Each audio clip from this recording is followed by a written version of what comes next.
ஆண்டவரும் இரட்சகருமாகிய இயேசு கிறிஸ்துவின் நாமத்தில் உங்களுக்கு அன்பின் வாழ்த்துக்கள். இன்றைய செய்தியினுடைய தலைப்பு மோசேயின் ஊழியம், த மினிஸ்ட்ரி ஆஃப் மோசஸ். யாத்ராகமம் 2வது அதிகாரம் 1 முதல் 2 வசனங்கள் வரைக்கும். லேவியின் குடும்பத்தாரில் ஒருவன் லேவியின் குமார்த்திகளில் ஒருத்தியை விவாகம் பண்ணினான். அந்த ஸ்திரீ கர்ப்பவதியாகி ஒரு ஆண் பிள்ளையை பெற்று அது அழகுள்ளது என்று கண்டு அதை 3 மாதம் ஒளித்து வைத்தாள்.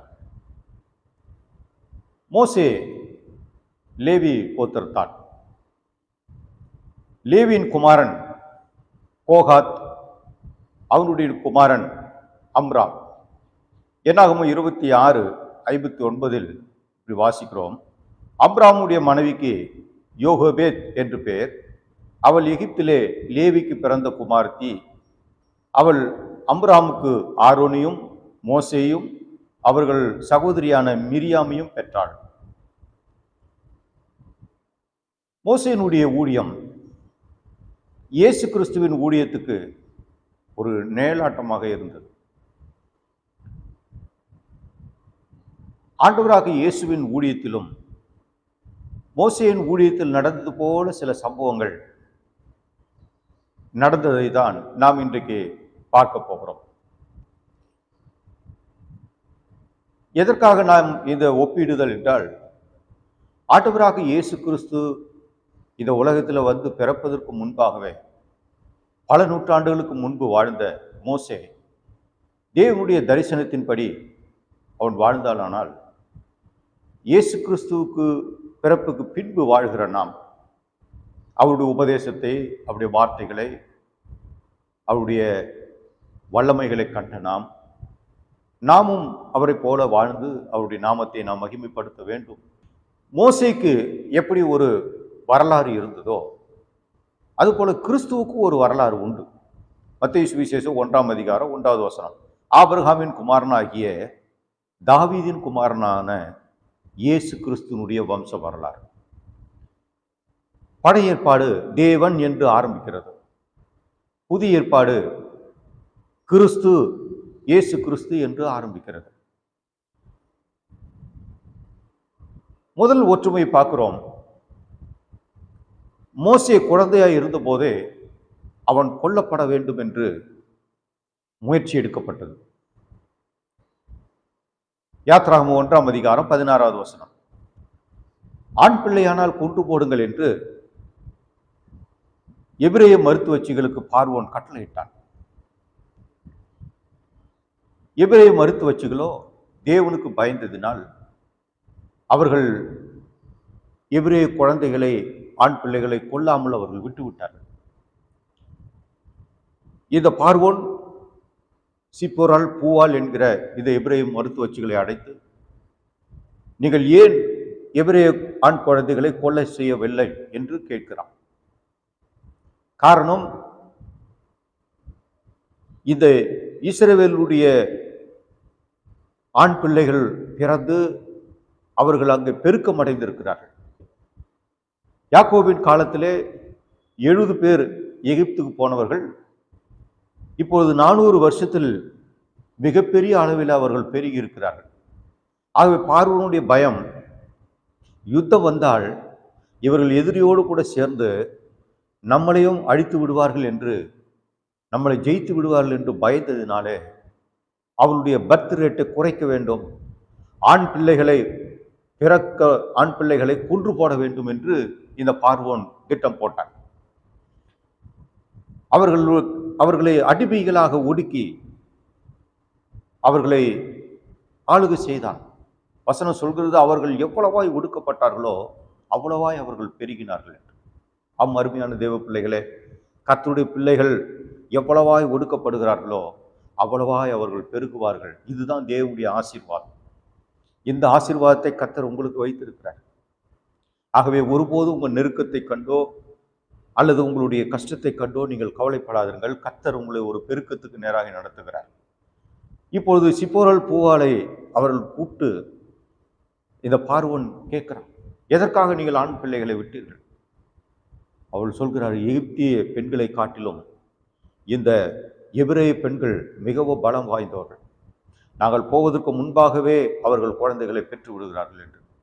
இப்போது பார்வோன் வேறு ஒரு சட்டத்தை போடுகிறான். எபிரேய ஆண் பிள்ளைகளை எல்லாம் நதியிலே போட்டு விடும்படிக்கு அவன் கட்டளையிட்டான். அந்த சமயத்து தான் இந்த மோசே பிறக்கிறார். யாத்ராகமம் 1 அதிகாரம் 22 வாசிக்கிறோம். அப்பொழுது பார்வோன் பிறக்கும் ஆண் பிள்ளைகள் எல்லாம் நதியிலே போட்டுவிட கட்டளையிட்டான். இந்த கட்டளையின்படி அநேக ஆண் பிள்ளைகள் இந்த பார்வோனுடைய எகிப்திய போர் சேவகர்களால எகிப்தின் நைல் நதியிலே தூக்கி வீசப்பட்டார்கள். இந்த மோசே பிறந்த பொழுது அவருடைய தாய் தகப்பன்மார் இந்த குழந்தையின் மீது தேவ திட்டம் இருக்கிறது என்று அறிந்த அவர்கள் இதை எப்படியாகிலும் நாம் பாதுகாக்க வேண்டும், இதை எப்படியாகிலும் நாம் காப்பாற்ற வேண்டும் என்று 3 மாதம் வரைக்கும் அவனை ஒளித்து வைத்தார்கள். அருமையான தேவ பிள்ளைகளே, உங்களுடைய பிள்ளைகள் மேலும் தேவனுடைய திட்டத்தை கர்த்தர் வைத்திருக்கிறார். ஆகவே உங்களுடைய வேலை இந்த குழந்தைகளை காப்பாற்றுவது, உங்கள் பிள்ளைகளை காப்பாற்றுவது உங்களுடைய கையிலே கர்த்தர் கொடுத்திருக்கிற மிகப்பெரிய பொறுப்பு. 3 மாதம் அவனை ஒளித்து வைத்தார்கள். 3 மாதத்துக்கு மேலாக அவனை ஒளித்து வைக்க முடியவில்லை. காரணம், அவனுடைய அழுகையின் சத்தத்தின் கூக்குரல் இப்போது வீதிகளிலே வெளியே கேட்கிற அளவுக்கு அவனுடைய சத்தம் வந்துவிட்டது. அந்த பார்வோனுடைய போர்ச்சேவகர்கள் இங்கும் அங்குமா நடந்து கொண்டிருக்கிறார்கள். இந்த வீட்டில் சோதனை போட்டால் இந்த குழந்தையை அவர்கள் கொண்டு போய் நதியிலே போட்டு விடுவார்கள். இப்போது அவர்கள் யோசித்து ஒரு முடிவு எடுத்து ஒரு நாணல் பெட்டியை செய்து அதுக்கு உள்ளும் புறமும் கீழ் பூசி அந்த பெட்டியிலே எபிரேய ஒரு துணியை வைத்து இந்த குழந்தையை கடத்தி அதை நைல் நதியினுடைய ஓரத்தில் நாணல்களுக்கு நடுவில் கொண்டு போய் வைத்து விட்டு வருகிறார்கள். யாத்ராகமம் 2:3 வாசிக்கிறோம். பார்வோன் குமாரத்தி அங்கே அவர் ஸ்நானம் பண்ண வரும்பொழுது அந்த குழந்தையை பார்க்கிறார். அந்த குழந்தை அழுகிறது. அந்த பெட்டியை திறந்து பார்க்கும்போது எபிரேய குழந்தை.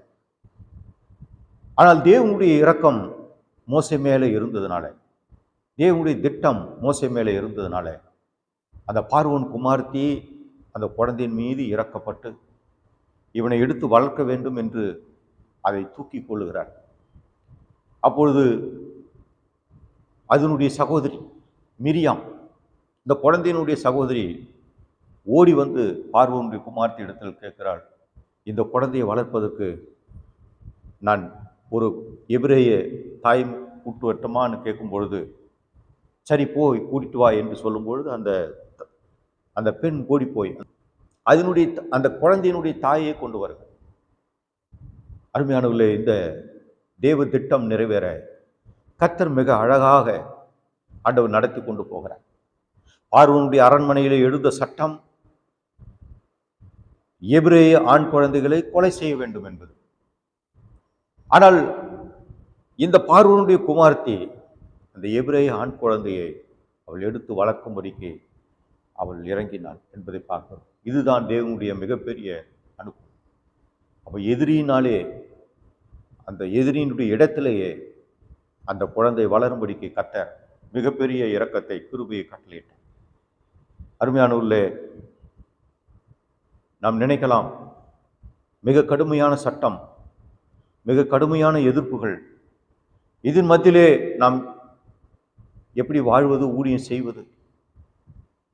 ஆனால் கர்த்தருடைய தேவ திட்டம் நிச்சயமாக நிறைவேறும். எவ்வளவு கடினமான சட்டமாக இருந்தாலும், எவ்வளவு கடினமான ஒரு ஒடுக்குதல் அடக்குமுறை இருந்தாலும், எதிர்ப்புகள் இருந்தாலும், நிச்சயமாக கர்த்தர் தம்முடைய தேவ நோக்கத்தை, திட்டத்தை உங்கள் மூலமா நிறைவேற்ற அவர் வல்லவராக இருக்கிறார்.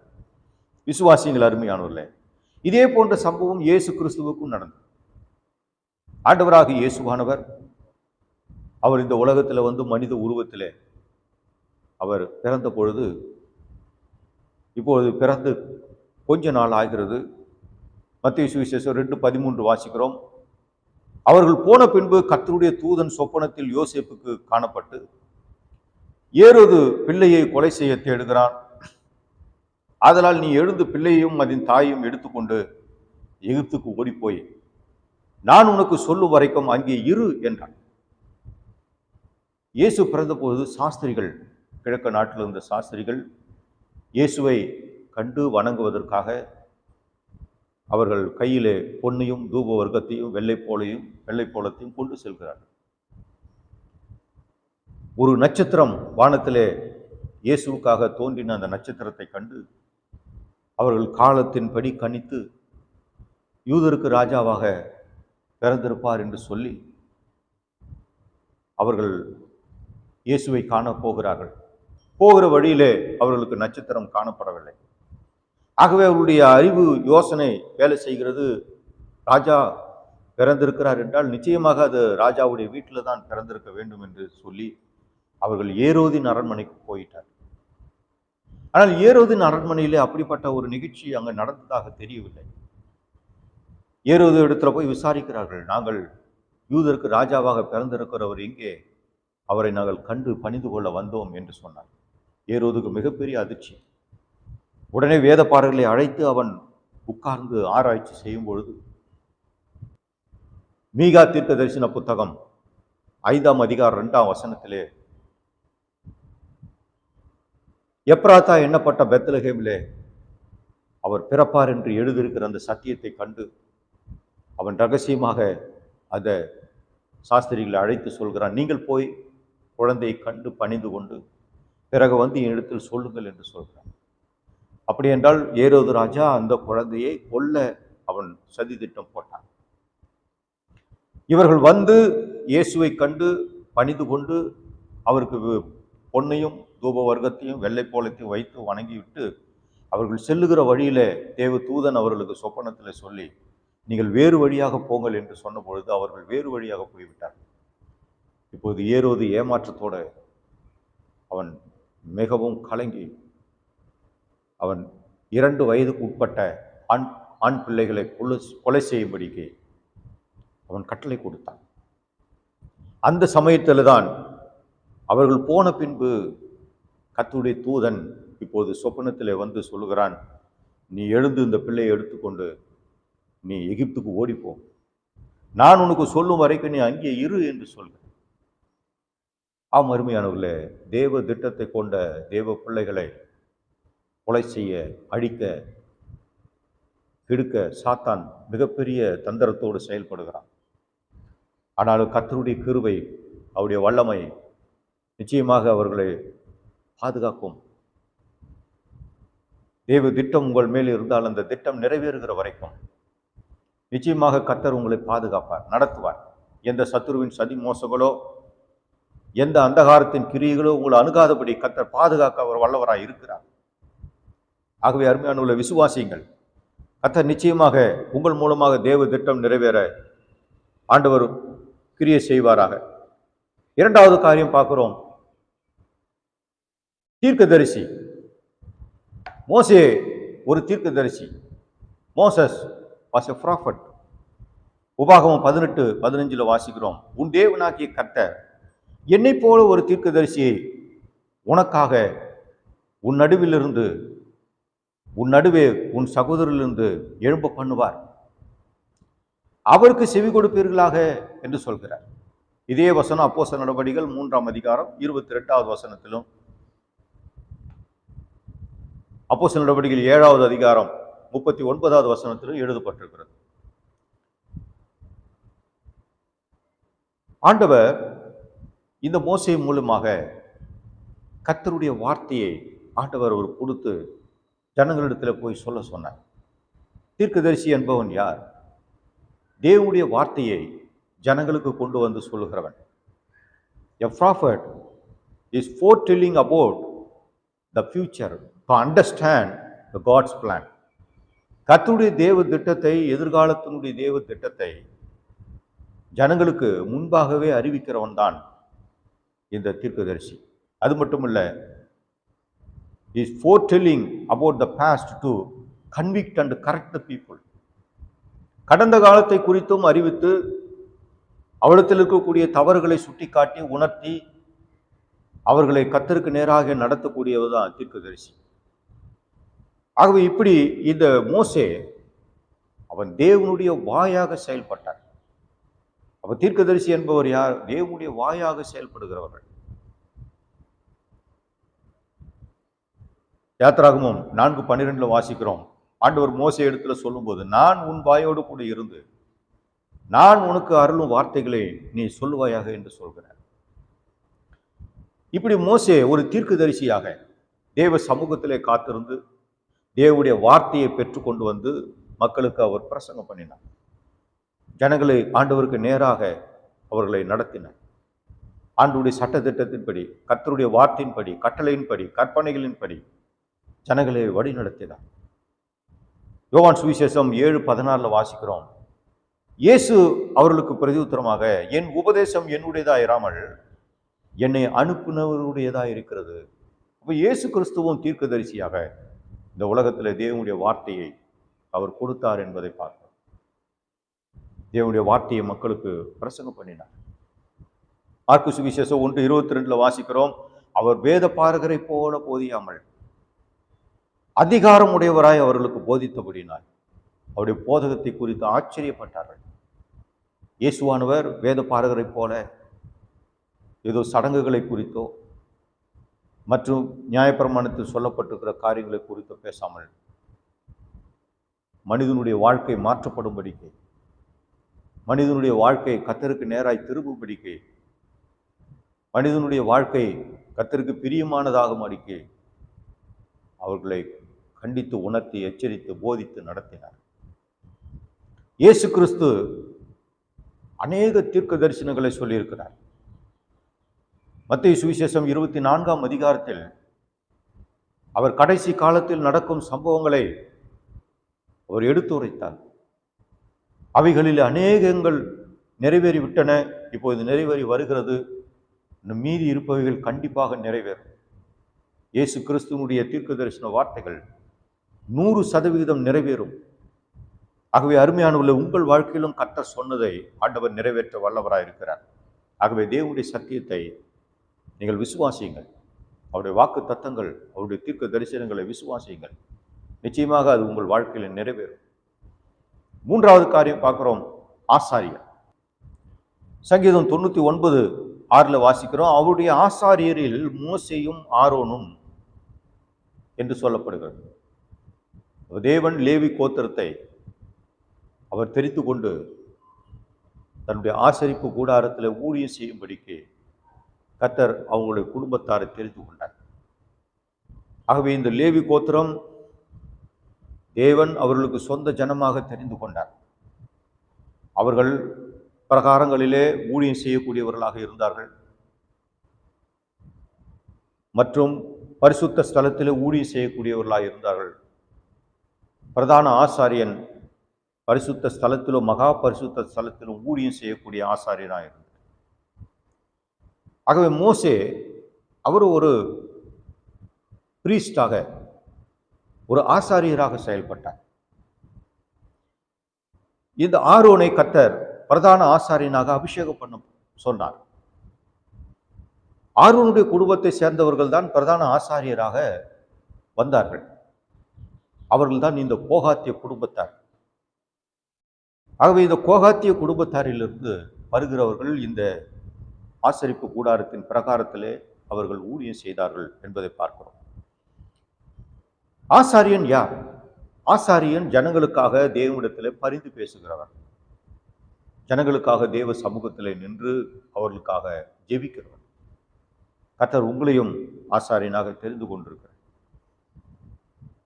புதிய உடன்படிக்கையின்படி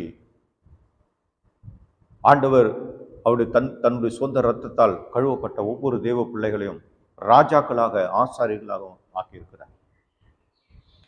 சங்கீதம் 106:22-23 வாசிக்கிறோம். தங்கள் இரட்சகராகிய தேவனை மறந்தார்கள்.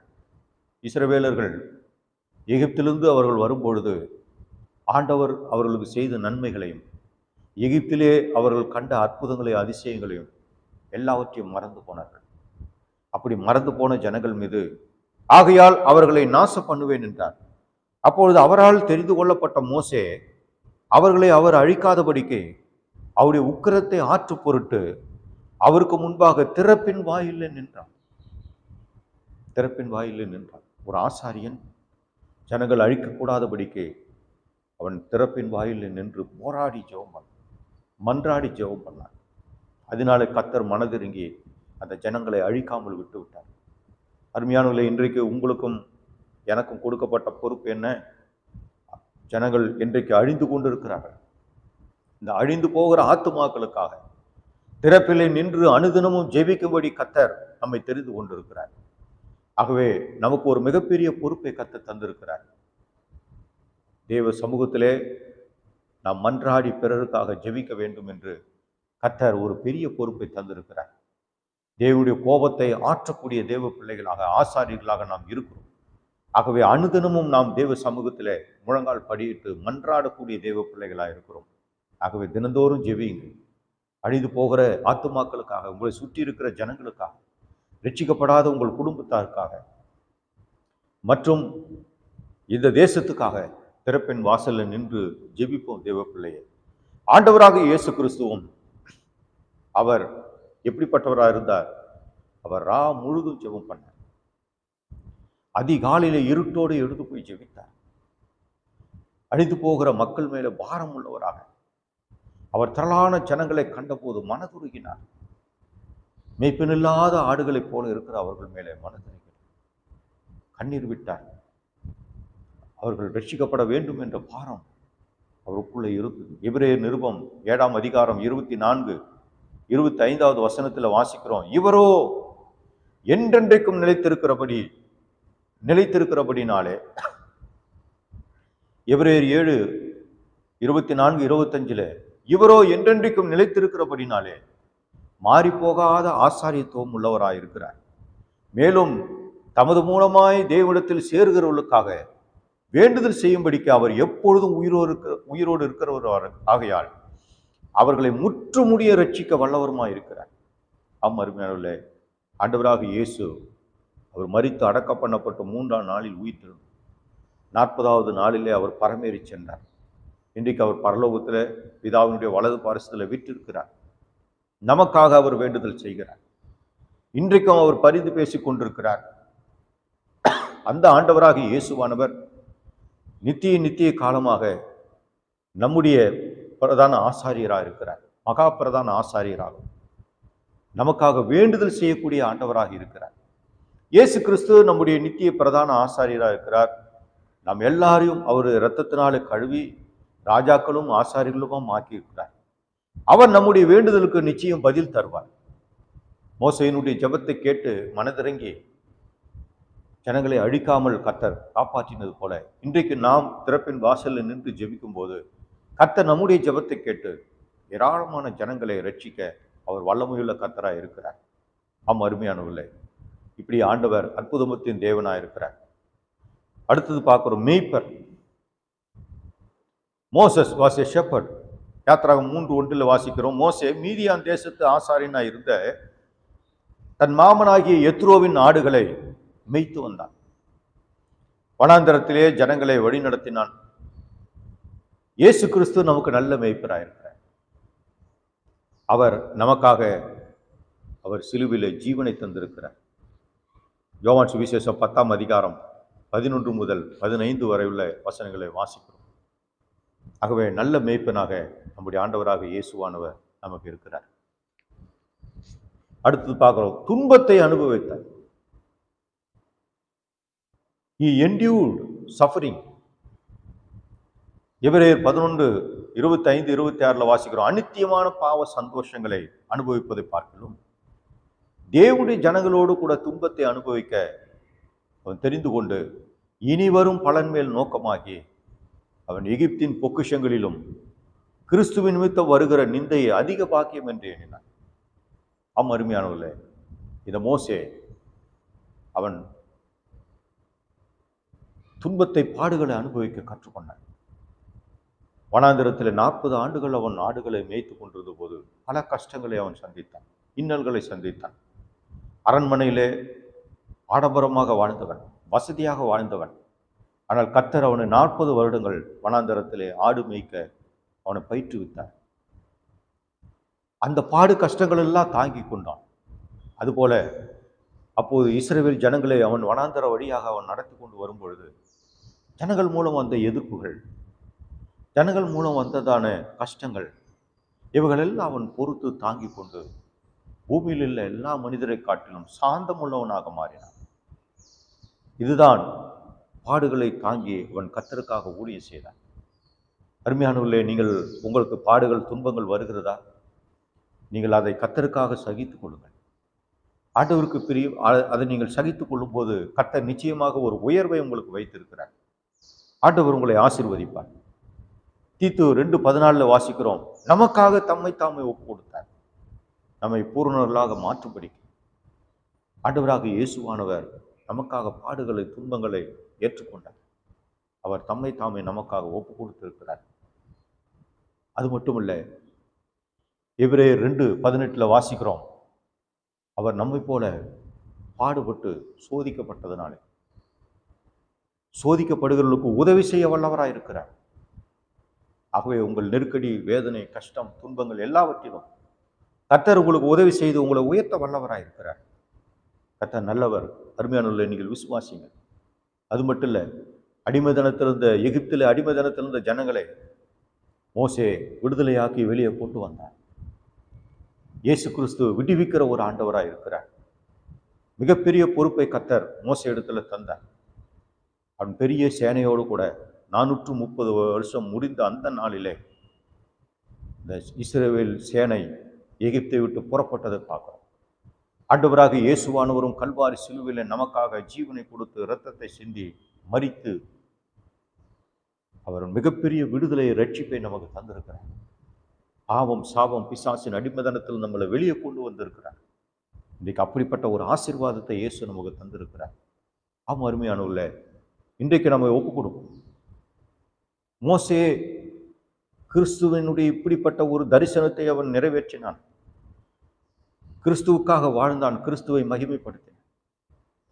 இன்றைக்கு கிறிஸ்துவை அறிந்த நாம் கிறிஸ்துவுக்காக வாழ்வோம், கிறிஸ்துவை மகிமைப்படுத்துவோம், கிறிஸ்துவின் நாமத்தை உயர்த்தவும், கிறிஸ்துவின் ராஜ்யத்தை கட்டுவோம். அருமையானவர்களே, கர்த்தர் உங்களை எடுத்து பயன்படுத்துவார், ஆசீர்வதிப்பாராக. ஜெபம் பண்ணுவோம்.